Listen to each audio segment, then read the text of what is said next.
आज अपना ये जो कल का प्रकरण मैंने छोड़ रखा था उसी प्रकरण को आज शुरू करेंगे। और वो प्रकरण क्या था? 1857 विद्रोह के कारण। 1857 विद्रोह के कारणों पर हम लोग चर्चा कर रहे थे। 1857 विद्रोह के कारण, ठीक। और इसमें दो कारणों पर हम लोगों ने चर्चा कर ली। 1857 विद्रोह के कारण, इस पर हम लोगों ने दो पॉइंट्स पर चर्चा कर ली थी। पहला पॉइंट क्या था? पहला पॉइंट था हमारा राजनीतिक कारण। क्या था? राजनीतिक कारण, ठीक। पहला था हमारा राजनीतिक कारण और दूसरा सामाजिक एवं धार्मिक कारण। इन दोनों पर हम लोगों ने चर्चा कर ली थी। राजनीतिक कारण और दूसरा क्या था? सामाजिक एवं धार्मिक कारण। क्या था? सामाजिक एवं धार्मिक कारण। इन दोनों पर हम लोगों ने चर्चा कर ली थी। अब दो कारण और बचे थे। दो कारण और कौन बचे थे? एक तो आर्थिक कारण बचेगा और चौथा सैनिक कारण या तात्कालिक कारण। आर्थिक कारण और चौथा क्या बचने वाला है? सैनिक या फिर तात्कालिक कारण, ठीक। चौथा क्या बचेगा? सैनिक या तात्कालिक कारण। तो इन सब पर हम लोग चर्चा करते हुए इसके विस्तार पर भी चर्चा करेंगे। सैनिक कारण, ठीक। कल दो पर हम लोगों ने चर्चा कर दी थी, उस पर स्टार में लगा दे रहा हूं। जिन पर चर्चा कर ली थी, ये इन दोनों पर हम लोगों ने चर्चा कर ली थी। बाकी बचने वाले कौन थे? एक आर्थिक बचा था और एक सैनिक कारण बचा था। तो चलिए शुरुआत करते हैं आज हम सभी लोग सबसे पहले आर्थिक कारणों से। 1857 विद्रोह में आर्थिक कारण कौन से थे जिन्होंने 1857 क्रांति का बीज बो दिया और लोगों को विवश होकर अंग्रेजी सरकार के खिलाफ, ब्रिटिश ईस्ट इंडिया कंपनी की सरकार के खिलाफ या कंपनी सरकार के खिलाफ आंदोलन करना पड़ा? तो आर्थिक कारणों पर हम लोग क्या करेंगे? चर्चा करेंगे। आर्थिक कारण, चलिए हम लोग एक एक करके आज चर्चा करने वाले हैं यहां पर। और इन प्रत्येक तथ्य को मुझे उम्मीद है कि आप सभी लोग यदि ध्यान से नोट कर लेंगे और इसे ठीक से इसका चिंतन मनन कर लेंगे, मेरे साथ चिंतन मनन कर लेंगे, तो मुझे उम्मीद है कि आप सभी लोग परीक्षा में नहीं भूलेंगे। और इस 1857 क्रांति की औकात क्या है इस आरओ की परीक्षा में, तो आप सभी लोग 2016 का पेपर उठाकर देख लीजिएगा। 2016 का पेपर उठाकर देखिएगा, 5 से 6 क्वेश्चन सीधे पूछे गए हैं। यहां से 6 क्वेश्चन सीधे पूछे गए हैं। चलिए आर्थिक कारण में क्या था, सबसे पहले चर्चा करते हैं कि 1757 से 1857 तक आते आते इन 100 वर्षों के कार्यकाल में कंपनी सरकार ने भारतीय व्यापार और वाणिज्य को बिल्कुल नष्ट कर दिया। अपने कंपनी के व्यापार का उत्थान किया। पहला कारण क्या बनता है? भारतीय व्यापार और वाणिज्य का नष्ट होना। पहला कारण इसमें लिखा जाएगा भारतीय व्यापार एवं वाणिज्य का नष्ट होना। भारतीय व्यापार एवं वाणिज्य का नष्ट होना। भारतीय व्यापार एवं वाणिज्य का नष्ट होना। इससे क्या हुआ? इससे भारत के लोगों में भारतीय व्यापार एवं वाणिज्य का नष्ट होना और इससे क्या हुआ? भारतीय जो कामगार वर्ग था, जो मजदूर वर्ग था, जो कुटीर उद्योगों से अपना जीवन यापन करने वाला वर्ग था, वो वर्ग बिल्कुल नितांत गरीबी में चला गया। और इसके ऊपर और क्या हो गया? इन आर्थिक कारणों में एक और सबसे बड़ी बात क्या हो गई कि अंग्रेजों द्वारा जो भारतीय कुटीर उद्योग था उसको समाप्त कर दिया गया। दूसरे पॉइंट पर लिखेंगे, अंग्रेजों द्वारा भारतीय कुटीर उद्योग को नष्ट कर दिया गया। अंग्रेजों द्वारा भारतीय कुटीर उद्योग को नष्ट कर दिया गया। भारतीय कुटीर उद्योग को नष्ट कर दिया गया। कुटीर उद्योग को नष्ट कर दिया गया।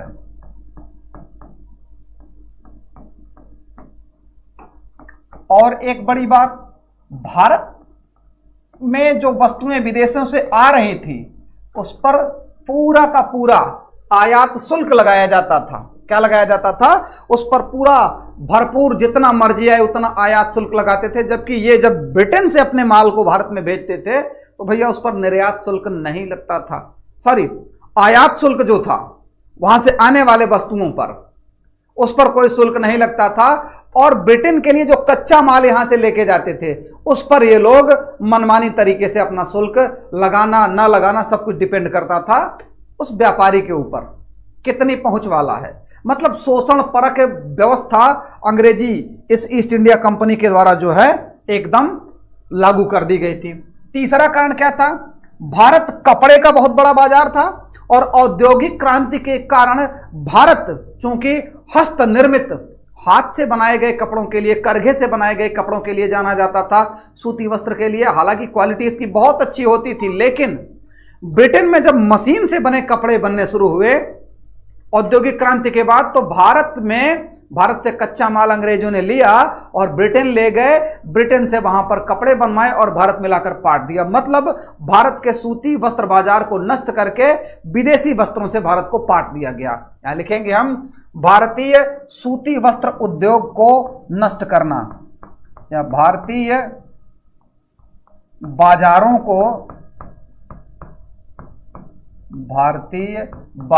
को ब्रिटेन के बने कपड़ों से पाट देना। ब्रिटेन में बने कपड़ों से पाट देना। कपड़ों से पाट देने का आशय क्या है? हिंदी के विद्यार्थी आप सभी लोग समझ रहे होंगे। पाट देने से आशय यहां पर हो गया कि जितना एकदम ढेरी लगा देना, ठीक, बहुतायत उसको कर देना।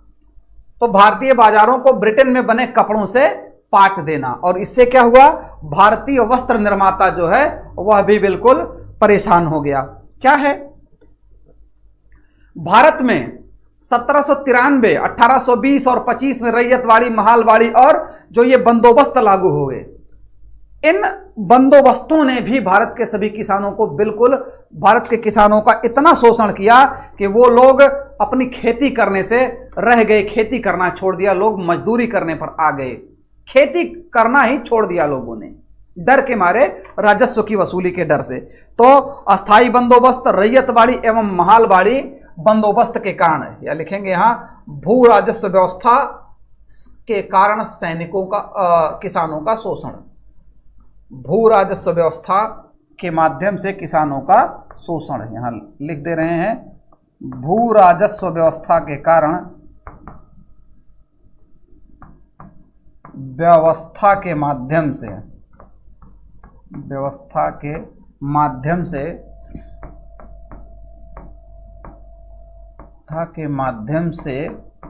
किसानों का शोषण, के माध्यम से किसानों का शोषण, और किसान भी लगातार परेशान हो गया। एक और काम हो गया, ये तो बात एक मैं बताने का प्रयास आपको कर रहा हूं। लॉर्ड विलियम बेंटिंक जो खुद इस बात को कहता है, कुटीर उद्योगों के नष्ट होने पर बंगाल अकाल से ग्रसित था, और जब वो आया 1828 में, जब वह गवर्नर जनरल बनकर आया, तो उसने कहा कि भारतीय मैदान बुनकरों के अस्थिपंजरों से पटा पड़ा है। मतलब भारतीय बुनकर इस तरीके से बर्बाद हो गया कि वो अकालग्रस्त हो गया है, उसके पास खाने पीने की चीजें नहीं है, और उसके अस्थिपंजर गंगा यमुना या बंगाल के मैदानों में पटे पड़े हैं। ये कौन कह रहा है? एक गवर्नर जनरल की बात है, ना कि किसी सामान्य व्यक्ति की बात। और वो भी कौन? British governor general Lord Cavendish Bentinck, जिसके नाम पर तमाम ऐसी चीजें दर्ज हैं जिसने भारतीय समाज का बहुत बड़ा उत्थान किया, सती प्रथा को समाप्त करवाया, ठगी का दमन करवाया, बहुत बड़े कार्य करवाए। उस व्यक्ति ने यह बात कही थी। तो यहां पर लिखा जाएगा 5वें क्रम पर।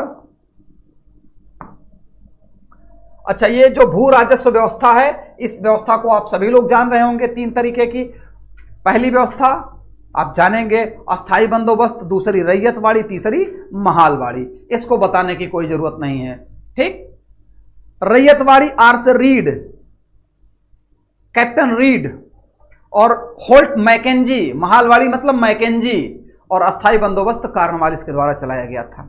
और क्या था अब इसमें देखेंगे हम लोग लॉर्ड विलियम बेंटिंक का कथन जो था, इसे जरा यहां कोट करेंगे हम लोग, लिखेंगे जरूर, ठीक। लॉर्ड विलियम बेंटिंक ने क्या कहा था?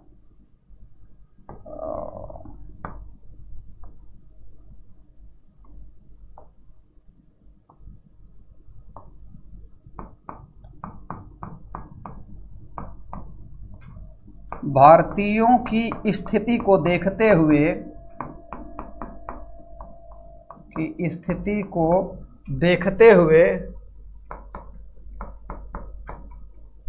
भारतीयों की स्थिति को देखते हुए बेंटिंक ने कहा था,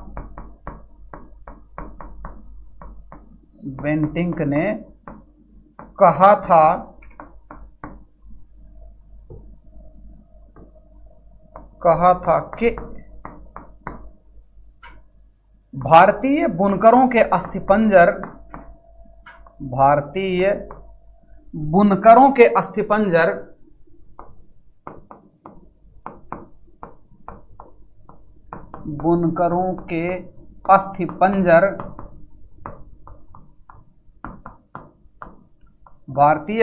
के अस्थिपंजर से मैदान पटे पड़े हैं।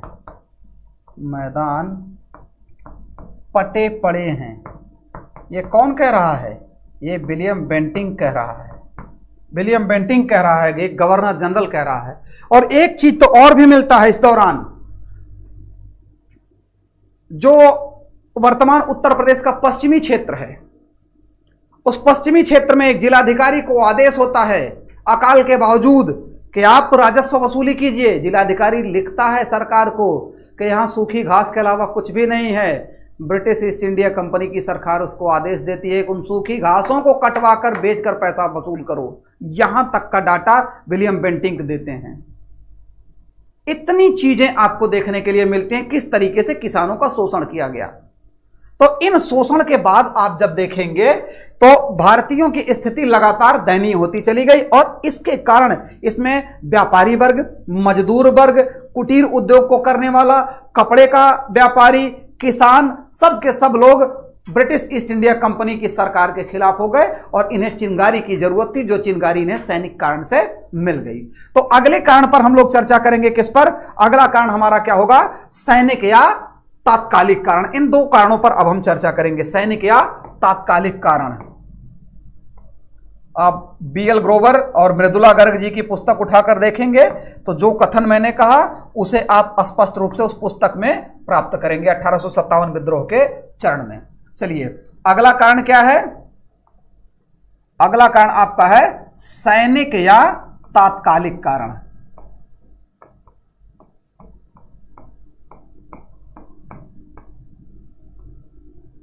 सैनिक या फिर तात्कालिक कारण।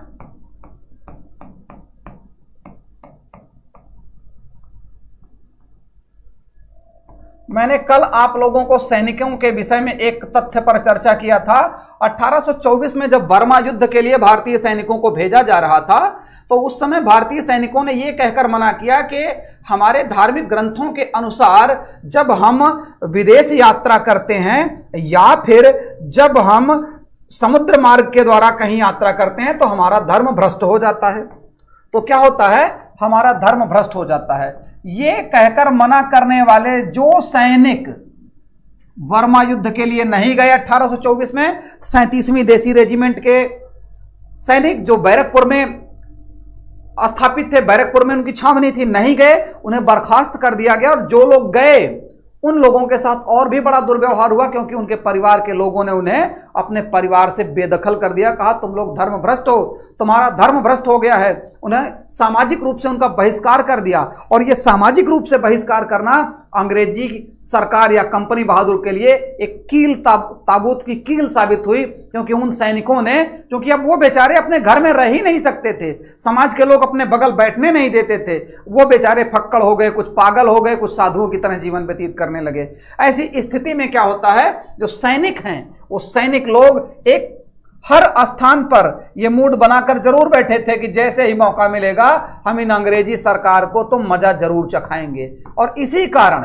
इसी कारण ये विद्रोह जो है सैनिकों के नाम जाता है, सैनिकों ने इसी कारण सबसे बड़ा विद्रोह किया। सबसे पहला विद्रोह देखेंगे क्या हुआ 1806 ईस्वी में लॉर्ड विलियम बेंटिंक तब लॉर्ड नहीं था, तब सैनिक सेना नायक था। 1806 में क्या हुआ, 1806 ईस्वी में वेल्लोर में सैनिक विद्रोह हुआ। 1806 में वेल्लोर का सैनिक विद्रोह। क्या था भैया वेल्लोर का सैनिक विद्रोह? वेल्लोर का सैनिक विद्रोह धार्मिक चिन्ह लगाने के लिए जाना जाता है। क्या था इसमें? 1806 ईस्वी में वेल्लोर का जो सैनिक विद्रोह हुआ, इसमें ये वेल्लोर दक्षिण भारत वाला, मद्रास के निकट वाला, वहां पर कैवेंडिश बेंटिंक जब सेना नायक था, उसने कहा कोई भी हिंदुस्तानी सैनिक धर्म के हिसाब से अपना कोई निशान नहीं लगा सकता, कोई टोपी नहीं पहन सकता, कोई पगड़ी नहीं लगा सकता, कोई चंदन नहीं लगा सकता, कोई अपने सर पर रिंग नहीं लगा सकता। रिंग का मतलब सिख लोग लगाते थे। अब इससे एक बड़ा विद्रोह हुआ और सैनिकों में बड़ा क्षोभ हो गया। ये एक बड़ा कारण था 1806 का सैनिक विद्रोह।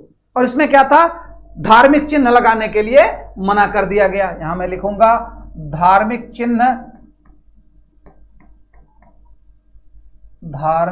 चिन्ह के लिए मना किया गया। धार्मिक चिन्ह को लेकर मैं यहां लिख रहा हूं, धार्मिक चिन्ह को लेकर यहां बड़ा विवाद हुआ। इसके बाद अगला क्रम आ जाएगा। अगले क्रम में जब हम देखेंगे तो सर्वाधिक सैनिक विद्रोह अगर देखा जाए तो डलहौजी के समय पर हुआ, क्योंकि डलहौजी ने भारतीय सैनिकों की दुर्गति कर डाली थी। इसके समय पर ये सैनिकों को लगातार यहां से वहां और साथ साथ इनके पेमेंट का भी बड़ा असर डालता था। इनके पेमेंट और इनको मिलने वाली जो धनराशि थी, इनका जो वेतन था, उसमें भी बड़ा फेरबदल कर रहा था। तो क्या 1849, 50 और 52 में 3 बार देखेंगे आप, 3 बार बड़े विद्रोह हुए। यहां लिखेंगे 1849, 1850 एवं 1852 ईस्वी में सैनिक विद्रोह हुए। क्या हुए? सैनिक विद्रोह हुए। अब क्या था, एक और बड़ा कारण मिल गया सैनिकों के गुस्सा होने का। सैनिक एक और बड़े कारण से बड़े गुस्सा हो गए। ये बड़ा खतरनाक आदमी था लॉर्ड डलहौजी। लॉर्ड डलहौजी ने क्या किया, 1854 में डाकघर संशोधन अधिनियम पारित किया। 1854 ईस्वी में डलहौजी द्वारा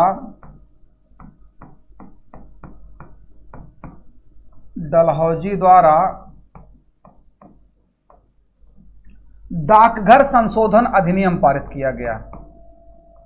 अब यह कुख्यात अधिनियम था, डाकघर संशोधन अधिनियम पारित किया गया। संशोधन अधिनियम पारित किया गया।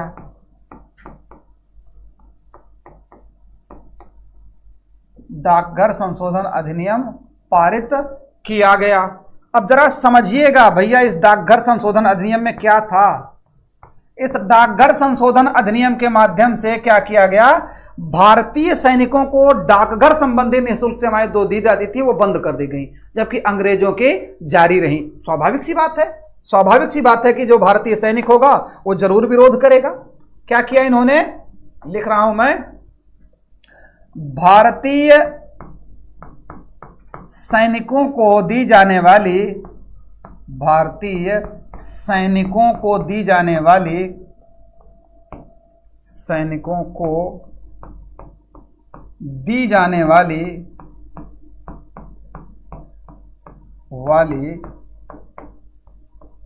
डाकघर संबंधी निःशुल्क सेवाएं बंद कर दी गई। डाकघर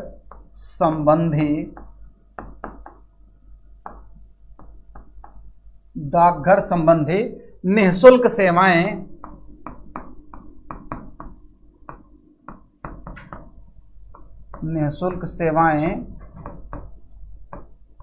बंद कर दी गई।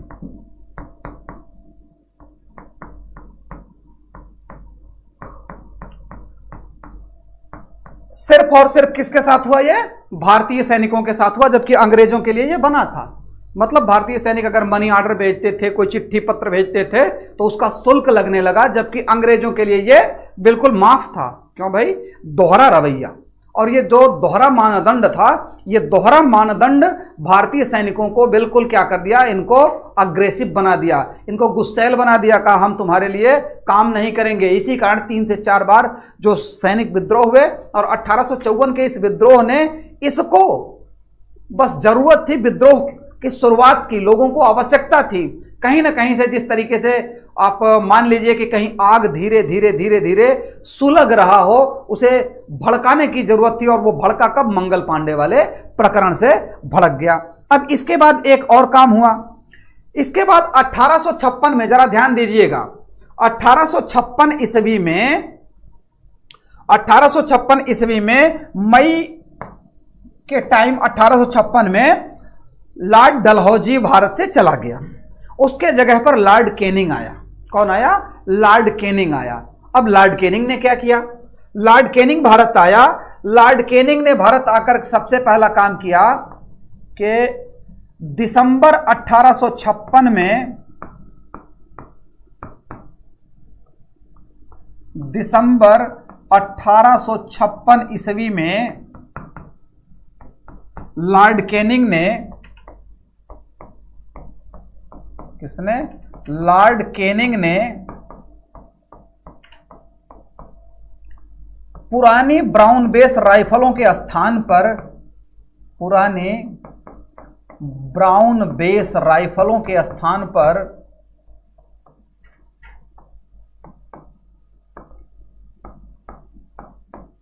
पुराने ब्राउन बेस राइफलों के स्थान पर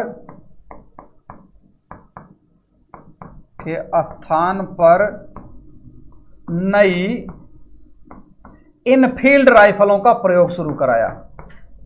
नई इनफील्ड राइफलों का प्रयोग शुरू किया।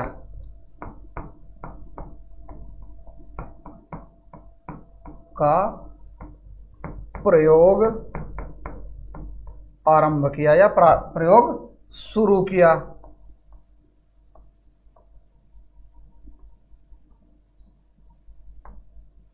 प्रयोग शुरू किया। अब क्या हुआ? और ये जो ब्राउन बेस राइफलें थीं, इसमें क्या लगता था? इसके कारतूस में गाय और सूअर के चर्बी से बना हुआ एक खोल लगा होता था। ये बहुत बड़ा कारण बन गया, यही असली कारण बन गया। क्या था? यहां लिखा जाएगा, इन राइफलों में प्रयोग होने वाले कारतूस पर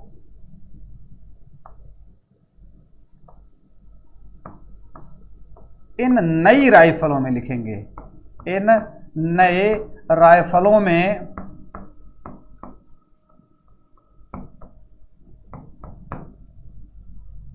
प्रयुक्त होने वाले कारतूस पर, प्रयुक्त होने वाले कारतूस पर, होने वाले कारतूस पर, कारतूस पर गाय एवं सूअर की चर्बी का, गाय एवं सूअर की चर्बी से बना,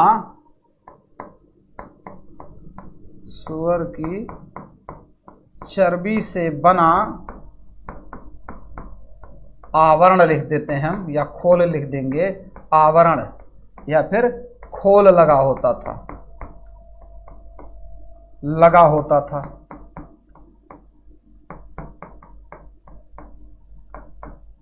जिन्हें सैनिकों को अपने दांत से काटना पड़ता था, जिन्हें सैनिकों को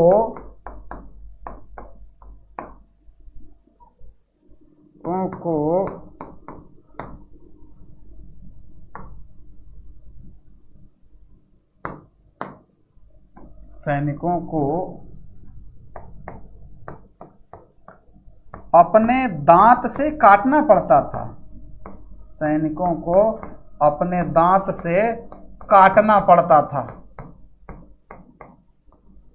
ये बड़ी अपमानजनक बात थी। क्यों? क्योंकि सेना में हिंदू और मुस्लिम वर्ग के दोनों लोग थे और तत्कालीन व्यवस्था में सबसे ज्यादा ब्राह्मण, क्षत्रिय और सवर्ण वर्ग के लोग सेना में थे। मुसलमानों में शेख सैयद पठान थे। अब क्या था, जब यह खबर लोगों के बीच फैली कि गाय और सुअर की चर्बी का खोल लगा है, दांतों से काटना पड़ रहा है, तो सैनिकों को लगा कि हमारा धर्म भ्रष्ट हो रहा है। स्वाभाविक सी बात थी, मुसलमान के लिए सुअर वर्जित और हिंदू के लिए गाय। दोनों लोगों ने अब विद्रोह का मन बना लिया, लगातार विद्रोह का मन बना लिया। यह दिसंबर की बात थी। कब की बात थी? यह दिसंबर 1856 की बात थी। इसी बीच इसने एक और कार्यवाही कर दी। क्या कर दिया? इसी बीच इसने एक और कार्यवाही कर दी। सैनिक इधर गुस्से में तो थे ही, सैनिकों में इधर खलबली मच रही है एक महीने में इधर उधर। जैसे ही 1857 लगा, जैसे ही 1857 का वर्ष आया, केनिंग ने एक नया और कांड कर दिया। 1857 ईस्वी में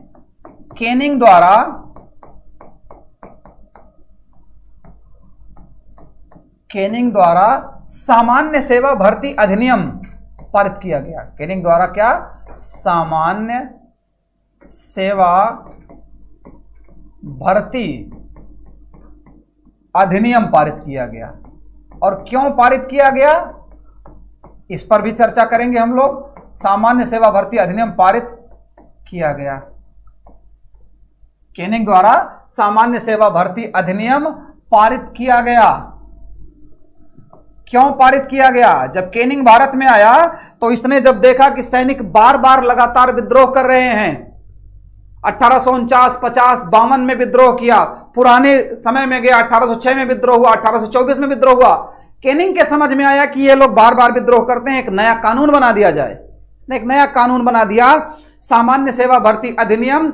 इसके तहत ब्रिटिश ईस्ट इंडिया कंपनी के सेना में कार्य करने वाले किसी भी सैनिक से भर्ती होने से पहले यह बॉन्ड भराया जाता था कि तुम्हें कभी भी, कहीं भी, किसी भी कार्य के लिए भेजा जाएगा। यदि इस शर्त पर तुम राजी हो तभी तुम्हारी नियुक्ति होगी।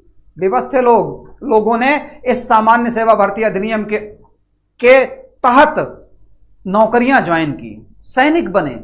तो इसका लाभ किसको मिलने वाला था? अंग्रेजी सरकार को मिलने वाला था। क्या लिखा था इसमें? आपको कहीं भी, कभी भी, किसी भी समय और किसी भी युद्ध के लिए भेजा जा सकता है। यदि आप इस बॉन्ड पर सिग्नेचर करेंगे, यदि आप इसके लिए सहमत हैं, तो आप सेवा में आ सकते हैं, अन्यथा नहीं। तो सामान्य सेवा भर्ती अधिनियम के माध्यम से क्या हुआ?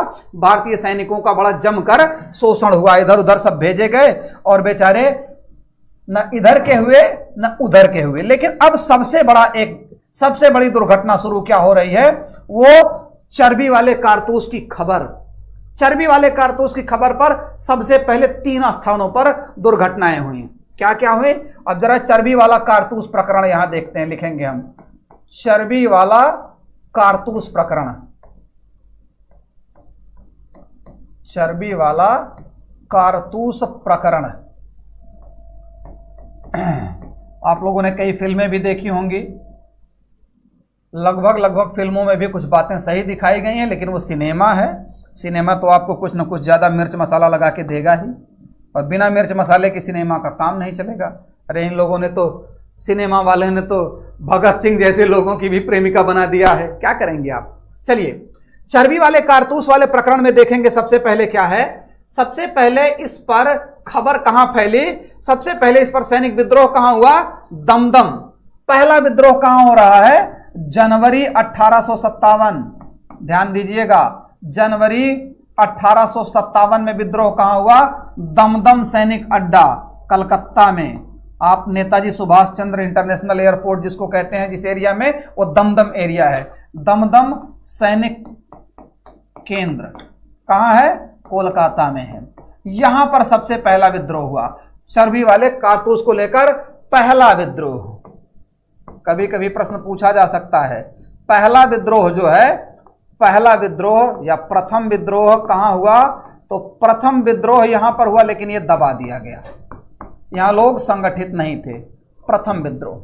इसके बाद द्वितीय विद्रोह कहां हो रहा है? द्वितीय विद्रोह हुआ बहरामपुर में। द्वितीय विद्रोह कहां हुआ? बहरामपुर में। ये फरवरी 1857 में। कब? फरवरी 1857 में। कहा? बहरामपुर, बंगाल और बिहार के बॉर्डर पर है बहरामपुर सैनिक केंद्र, बहरामपुर सैनिक केंद्र। यहां पर विद्रोह हुआ, इस विद्रोह को भी दबा दिया गया। लेकिन अगला जो विद्रोह होने वाला था वो बड़ा खतरनाक था। बैरकपुर सैनिक छावनी में 34वीं नेटिव इन्फेंट्री बटालियन थी, उसका एक सिपाही था मंगल पांडे। मंगल पांडे बड़ा भक्त टाइप का आदमी था। एक दिन एक दुर्घटना हो गई। दुर्घटना यह हो गई कि एक झाड़ू मारने वाला भंगी जो था उसने मंगल पांडे को जानबूझकर छू दिया, और मंगल पांडे ने उसको बड़ा डांटा, कहा तुम हमको कैसे छूते हो, तुम अस्पृश्य हो। उसने कहा जब दांत से सुअर की लगी चर्बी काटते हो तब अस्पृश्यता कहां चली जाती है। यह बात सुनकर मंगल पांडे बिल्कुल बिफर पड़ा। उसने कहा कैसे? कहा चलो दिखाते हैं। मंगल पांडे को कलकत्ता फैक्ट्री लेकर गया और मंगल पांडे ने देखा अपनी आंखों से, और जब मंगल पांडे वापस आया तो उसने लंबा विद्रोह कर दिया। 29 मार्च 1857 की तिथि थी। तृतीय विद्रोह जो सबसे बड़ा विद्रोह हुआ वो कौन सा था? ये तीसरे नंबर वाला भैया था। यही तीसरे नंबर वाला जो विद्रोह था यही सबसे बड़ा हो गया। तृतीय विद्रोह कब हो रहा है? ये तृतीय विद्रोह हो रहा है 29 मार्च 1857 को। 29 मार्च 1857 को। कहां? बैरकपुर सैनिक छावनी, बैरकपुर सैनिक केंद्र। बैरकपुर सैनिक केंद्र में क्या हुआ? बैरकपुर सैनिक केंद्र का 34वीं नेटिव इन्फेंट्री बटालियन का जो सिपाही था मंगल पांडे, परेड के दौरान सुबह सुबह उसने अपना काम कर दिया। अपने सार्जेंट हियर से और एक जो लेफ्टिनेंट साहब थे, लेफ्टिनेंट बाग, दोनों को मार डाला, विद्रोह कर दिया। 34वीं नेटिव इन्फेंट्री बटालियन का सदस्य। क्या हुआ? यहां लिखेंगे बैरकपुर में तैनात,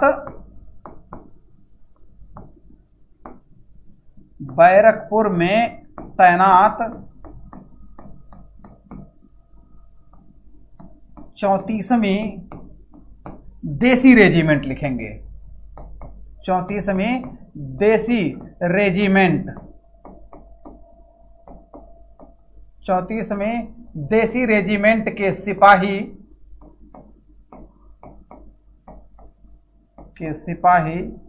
मंगल पांडे ने,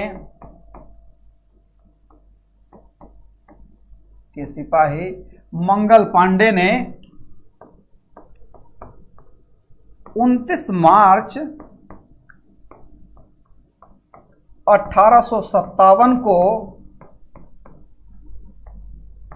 अपने सार्जेंट हियर से, सार्जेंट का मतलब होता है सैनिक भर्ती अधिकारी, और वो कर्नल रैंक का होता है। अपने सार्जेंट हियर से, कहीं कहीं ह्यूर से भी लिखा जाता है, हियर से, एवं लेफ्टिनेंट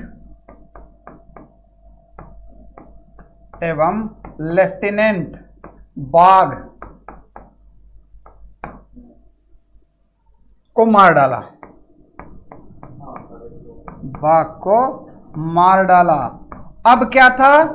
इनके मारने से अंग्रेजी जो ये हुकूमत थी, ये ब्रिटानिया सरकार जो थी वो हिल गई। क्या हुआ? वो बिल्कुल हिल गई।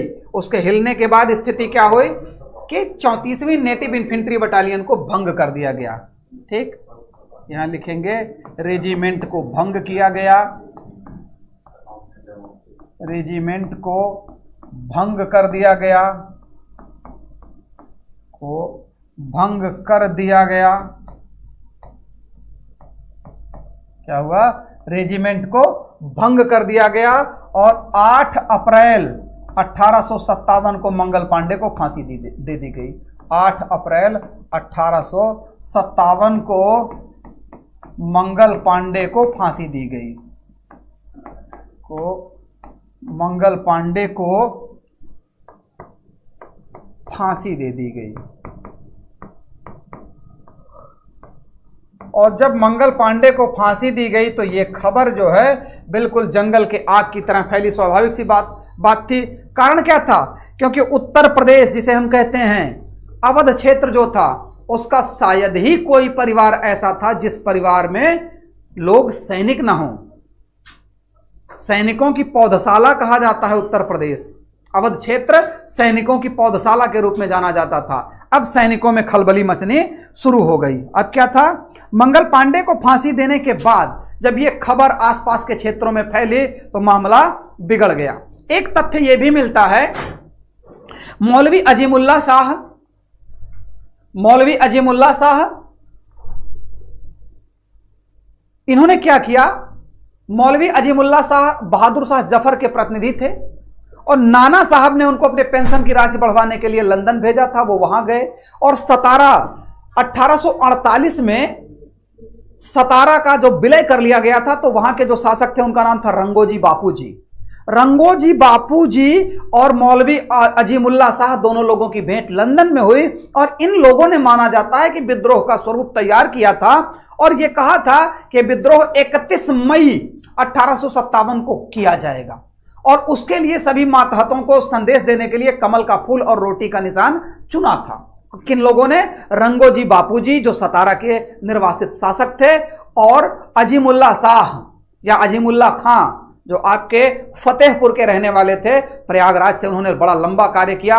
मौलाना और वो एक प्रतिनिधि बनकर लंदन गए और अजीमुल्लाह खान के नाम एक बहुत बड़ा श्रेय जाता है। उन्होंने 1857 विद्रोह के अंतर्गत पयाम ए आजादी नामक अखबार निकाला था और इस अखबार की प्रति उसका टुकड़ा हिंदू के घर में मिलता था तो उसके मुंह में गाय का मांस और मुस्लिम के घर मिलता था तो उसके मुंह में सुअर का मांस डालकर गोली मारी जाती थी। ये लिखित बयान दर्ज हैं।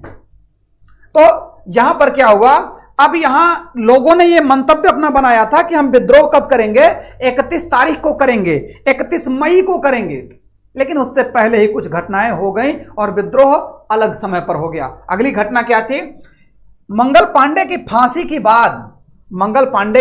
के बाद क्या है, एक रेजिमेंट जिसे घुड़सवार रेजिमेंट कहा जाता है, 3rd कैवेलरी रेजिमेंट जो मेरठ में तैनात थी। कहां, 24 अप्रैल 1857 को एक विद्रोह हो गया। 24 अप्रैल 1857 ईस्वी को मेरठ में तैनात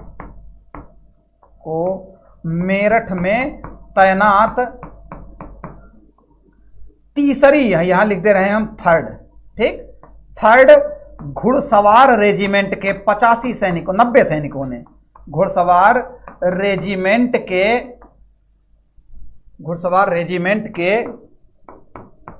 90 सैनिकों ने विद्रोह कर दिया। कितने सैनिकों ने, 90 सैनिकों ने विद्रोह किया। किस पर, इसी चर्बी वाले कारतूस पर ने विद्रोह किया। क्या किया, 90 सैनिकों ने विद्रोह कर दिया।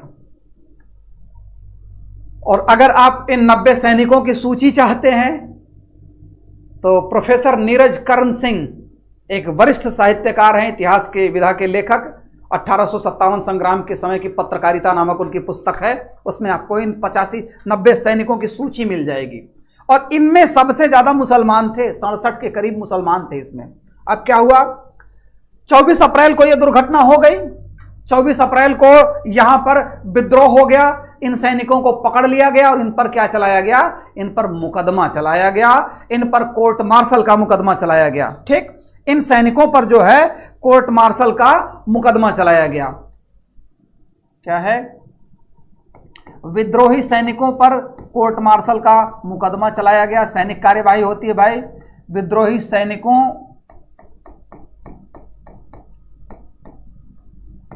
पर सैनिक न्यायालय में मुकदमा चलाया गया। इनका न्यायालय अलग होता है भैया, सैनिक न्यायालय में मुकदमा चलाया गया।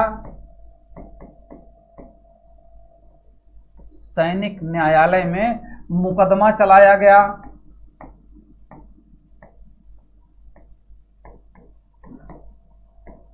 चलाया गया 5 जो चापलूस थे वो बच गए, 5 सैनिक बरी हुए। 5 सैनिक बरी हुए, 90 में से 5 बरी हुए, 85 को कोर्ट मार्शल दिया गया। 5 सैनिक बरी हुए एवं 85 सैनिकों को कोर्ट मार्शल का दोषी पाया गया। 85 सैनिकों को कोर्ट मार्शल का दोषी पाया गया। कोर्ट मार्शल सैनिक न्यायालय के तहत सबसे बड़ी सजा होती है। सैनिकों को कोर्ट मार्शल का दोषी पाया गया।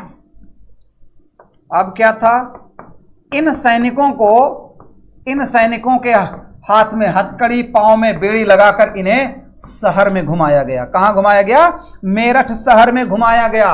और एक बात मिलती है इस विद्रोह में कि दुनिया में सभी लोगों की बातें अनसुनी की जा सकती हैं, लेकिन अगर पत्नी ने कोई बात कह दी तो कान में आग लग जाएगा। महिलाओं ने अगर कोई बात कह दी तो आग लगना स्वाभाविक है। क्या था, इन 85 सैनिकों को इनके ही साथी सैनिक बेड़ी में जकड़कर शहर में घुमा रहे थे। एक कथानक मिलता है जिसमें कहा जाता है कि इन्हीं सैनिकों की पत्नियां मार्केट में कुछ अपना सौंदर्य प्रसाधन खरीदने आई थी। उन लोगों ने देखा और देखकर अपने उन सैनिकों को ललकारते हुए कहा कि तुमसे अच्छे तो हम ही लोग हैं, चूड़ियां पहन लो, तुम अपने ही भाइयों को बेड़ी डालकर शहर में घुमा रहे हो, तुम्हें लज्जा नहीं आती? इतना कहना था कि कान में गोले दगने लगे सैनिकों के। सैनिकों ने 9 मई की तिथि थी, 9 मई 1857 को 9 मई 1857 को 9 मई 1857 को साथी सैनिकों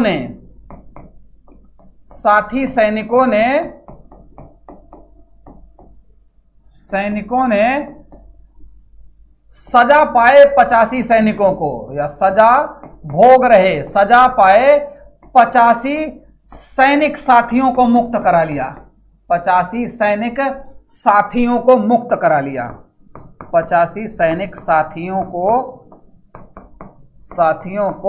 मुक्त करा लिया। अब क्या हुआ, 85 सैनिक साथियों को मुक्त करा लिया और विद्रोह का बिगुल फूंक दिया और विद्रोह प्रारंभ कर दिया। ठीक, विद्रोह प्रारंभ कर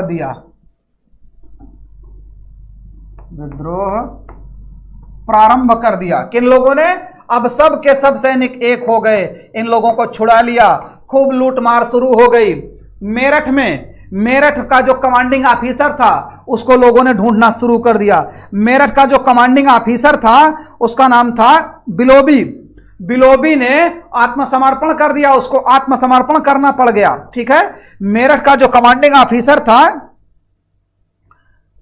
सॉरी जनरल हेबिट, माफ कीजिएगा, बिलोबी दिल्ली का था, माफ कीजिएगा। क्या हुआ, 9 मई को ही इन लोगों ने ढूंढना शुरू कर दिया और 10 मई को इन विद्रोही सैनिकों ने मेरठ पर कब्जा कर लिया।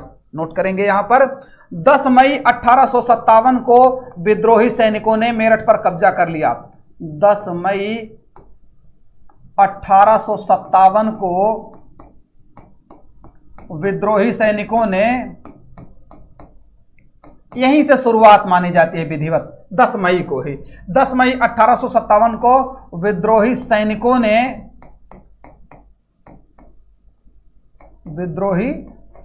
ने मेरठ पर नियंत्रण कर लिया। मेरठ पर नियंत्रण कर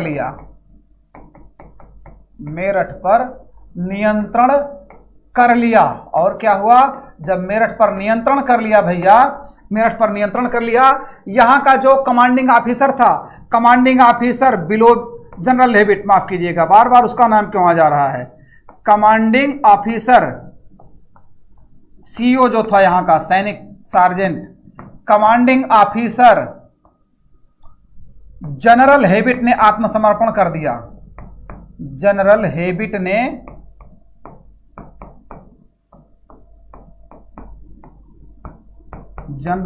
ने आत्मसमर्पण कर दिया।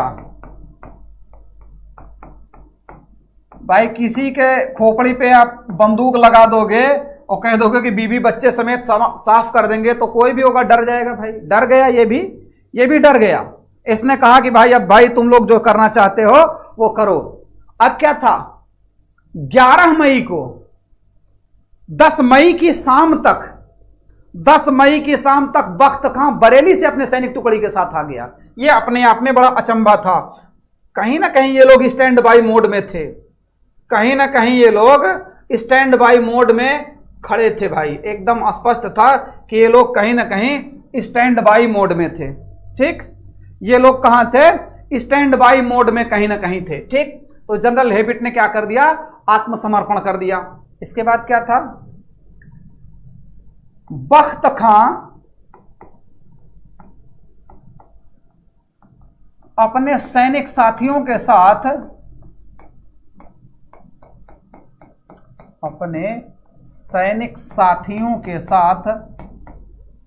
या अपने सैनिक साथियों को लेकर 10 मई की शाम तक मेरठ आ गया। बरेली से आया भाई, कहां से? बरेली से मेरठ आ गया। ब्रैकेट में लिख दे रहे हैं यहां, बरेली से, और एक लंबी दूरी है, बरेली से आ गया। इसका मतलब था, ये बात, इसका प्रमाण कहीं ना कहीं मिलता है कि ये जो बातें थी ये पूर्व नियोजित थी। कैसी थी? ये पूर्व नियोजित थी। अब क्या था? 11 मई को विद्रोही बख्त खां के नेतृत्व में दिल्ली पहुंच गए। 11 मई को विद्रोही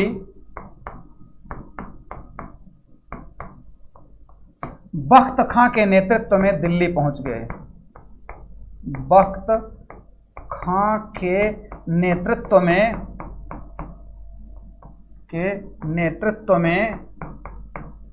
दिल्ली पहुंच गए।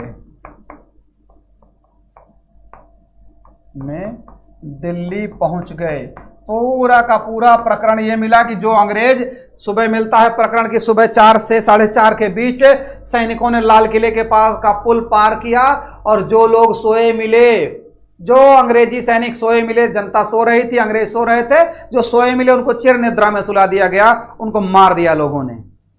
भारतीय सैनिकों ने किसी अंग्रेज को देखते ही छोड़ा ही नहीं। अब क्या था? 11 मई को विद्रोही बख्त खां के नेतृत्व में दिल्ली पहुंचे। अब और क्या हो रहा है? 12 मई को, यहां पर 12 मई को दिल्ली पर नियंत्रण हो गया। क्या हुआ? 12 मई को दिल्ली पर नियंत्रण। 12 मई को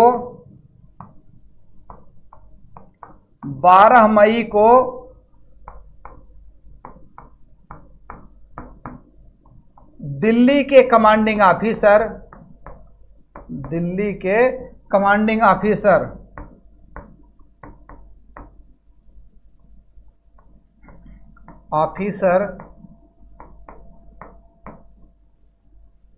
बिलोबी ने आत्मसमर्पण किया।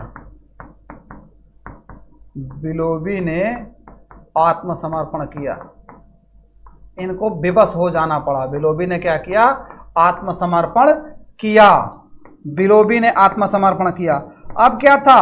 लोगों ने दिल्ली पर कब्जा कर लिया, और दिल्ली पर कब्जा करने के बाद विद्रोही कहां पहुंचे? बहादुर शाह जफर के पास पहुंचे। बहादुर शाह जफर बड़े गुस्सा हुए, उन्होंने कहा तुम लोगों ने मुझे बताया ही नहीं। बख्त खां ने कहा सरकार, मौका मिला था, सबको हम लोगों ने रगड़ दिया, सही कर दिया। बहादुर शाह जफर से कहा गया, बख्त खां ने कहा कि आप हमारा सेनापति तो स्वीकार कीजिए। उसने कहा 87 साल का आदमी हूं, क्या कर सकता हूं यार, दम नहीं है शरीर में, मैं करूं क्या?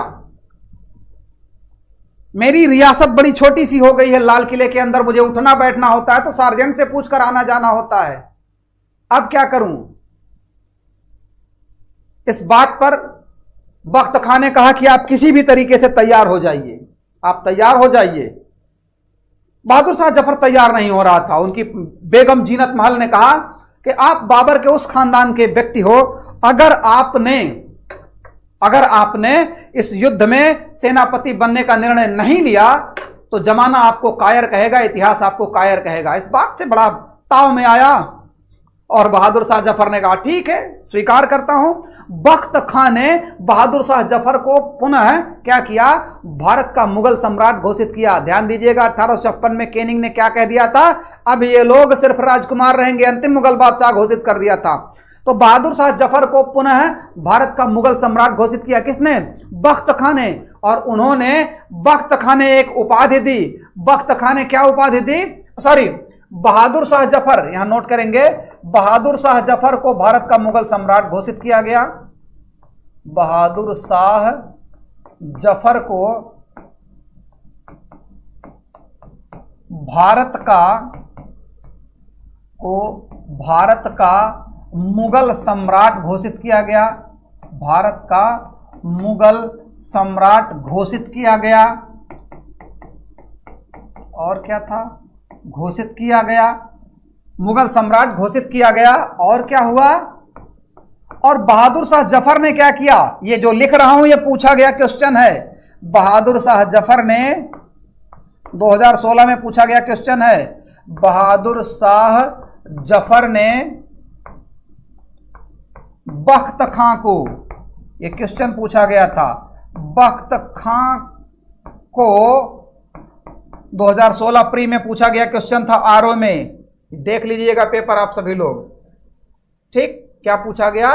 बहादुर शाह जफर ने बख्त खां को साहब ए आलम बहादुर की उपाधि दी। साहब ए आलम बहादुर की उपाधि दी। साहब ए आलम बहादुर की उपाधि दी, ठीक, साहब ए आलम बहादुर की उपाधि दी। लेकिन लगातार संघर्ष होने के कारण इन लोगों के पास खाद्यान्न, रसद, गुहाती और हथियार, गोले बारूद की कमी पड़ी। सितंबर 1857 में क्या हुआ? यहां पर क्या हुआ? एक सैनिक, अंग्रेजी सैनिक जॉन निकलसन मारा गया। अंग्रेजी अधिकारी जॉन निकलसन मारा गया। अंग्रेजी अधिकारी जॉन निकलसन मारा गया। ठीक, जॉन निकलसन मारा गया, जिससे अंग्रेज बड़े क्रुद्ध हो गए और फिर इन लोगों ने हडसन को बुलाया, कैंपबेल को बुलाया और इन लोगों के माध्यम से सितंबर 1857 में दिल्ली एक बार फिर अंग्रेजों के कब्जे में हो गई। यहां लिखेंगे हडसन के माध्यम से। हडसन ने सितंबर 1857 में दिल्ली पर कब्जा कर लिया। क्या किया? दिल्ली पर कब्जा कर लिया। कैसे कर लिया? 1 मिनट में बता रहा हूं भैया। लगातार ये युद्ध होने के बाद, लगातार संघर्ष होने के बाद खाद्यान्न, रसद सब कुछ कम पड़ गया। विवश होकर बहादुर शाह जफर को अपने परिवार समेत हुमायूं के मकबरे में शरण लेनी पड़ी। और हडसन जो था वो चाहता था कि चाहे जैसे इनको पकड़ा जाए। हडसन ने घोषणा किया, हडसन ने पहले इनके एक रिश्तेदार को पकड़ा, नाम था उसका इलाही बख्श। कहा तुमको मुगल सम्राट बना देंगे। इलाही बख्श ने बता दिया कि हुमायूं के मकबरे में छिपे हैं। हडसन ने घोषणा करवाया कि बहादुर शाह जफर आप अपने परिवार समेत बाहर आए, आपके साथ कोई अमानवीय व्यवहार नहीं किया जाएगा। हालांकि बहादुर शाह जफर ने कहा कि ये अंग्रेज हैं, ये जरूर कुछ ना कुछ करेंगे। उनकी पत्नी जीनत महल ने कहा छिप के जीने से अच्छा मर जाना, ये चलिए निकलते हैं। और जैसे इन लोगों को पता चला, बाहर ये लोग निकले। हडसन ने बहादुर शाह जफर के बड़े पुत्र मिर्जा ख्वाजा, छोटे पुत्र मिर्जा मुगल और उनके एक पोते अबू बकर, तीनों को गोली मरवा दी बहादुर शाह जफर के सामने और इन्हें पकड़कर रंगून निर्वासित कर दिया। जीनत महल के साथ ये रंगून पहुंचे, इनको रंगून भेज दिया गया और 1862 में इनकी रंगून में मृत्यु हो गई। बहादुर शाह जफर ने अपने मरने से पहले, चूंकि एक शायर थे, उन्होंने कहा था कि कितना है बदनसीब जफर दफन के लिए, 2 गज जमीन न मिली कोई यार में, मतलब जन्मभूमि में। उसने अपनी अंतिम इच्छा जताई थी कि मेरी मृत्यु के बाद मेरे सब को मेरे भारत भूमि में दफनाया जाए, लेकिन अंग्रेजों ने ऐसा नहीं किया। इनकी समाधि कहां पर बनी है? रंगून में बनी है। तो आज के सेशन में हम लोगों ने दिल्ली के कब्जे तक की बात सुनी, दिल्ली में संघर्ष की बात सुनी। अगले सेशन में हम सभी लोग अवध, झांसी, कानपुर और जगदीशपुर, इसके साथ साथ अन्य पूरे क्षेत्रीय स्थानों में जहां जहां विद्रोह हुए उनकी चर्चा के साथ हम सभी लोग विद्रोह के परिणाम, विद्रोह के बाद भारत में क्या स्थिति बनी, इस पर लिखी गई पुस्तकें और किन लोगों के नजर में इसे क्या क्या बताया गया, इसकी चर्चा करेंगे।